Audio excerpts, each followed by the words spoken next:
Bonjour à toi, une vidéo un petit peu technique aujourd'hui, technique ou pas, hein, selon ton niveau de compétence ou de conscience. Très souvent, quand les personnes viennent nous voir en accompagnement, en travail psycho-émotionnel,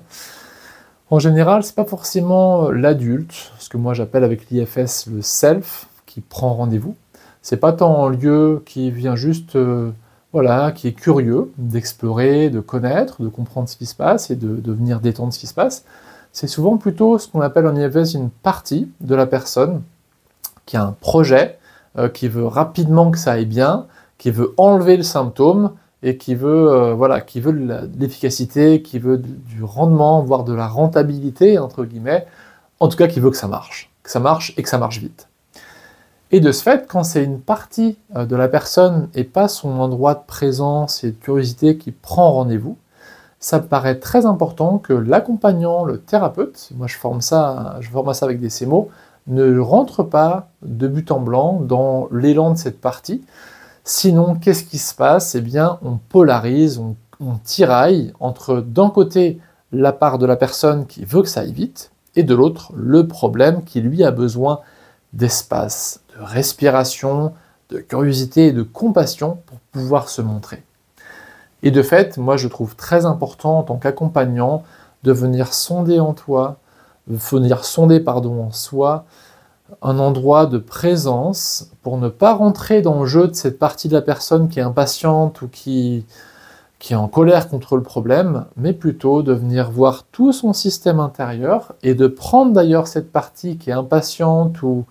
en colère ou autre chose, ou qui se sent coupable, et d'aller prendre ça dans sa globalité, de prendre son système intérieur avec ses nombreux aspects intérieurs et de ne pas s'arrêter aux symptômes. Le symptôme, pour moi, il existe en partie parce qu'il est en polarisation, il est en conflit, il est en opposition, il est en polarisation avec cette partie justement qui veut le supprimer. Ce que je comprends moi, et plus j'avance, plus ça fonctionne comme ça, c'est que le problème, c'est nos polarisations, c'est nos zones de tension. C'est qu'on peut par exemple juger un symptôme, on peut vouloir qu'il s'arrête, on peut vouloir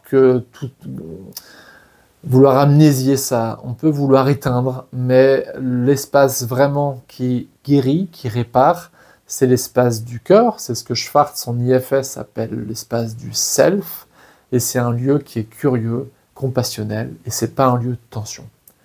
Et voilà, pour finir, le petit truc et astuce qui fait savoir si on est dans le self ou dans une partie, c'est de sentir au niveau nerveux comment est-ce que je me sens quand je veux me débarrasser de mon problème. Comment je me sens quand je suis en colère par rapport à ça? Il y a forcément une tension, alors que le self, c'est un espace de détente et de présence sans intention, mais juste curieuse pour ce qui est. J'espère que cette vidéo t'aura un petit peu éclairé sur le fonctionnement humain, qui, comme tu le comprends, dans ma vision et celle que j'imprime de l'IFS, est très systémique et n'est pas du coup juste monolithique.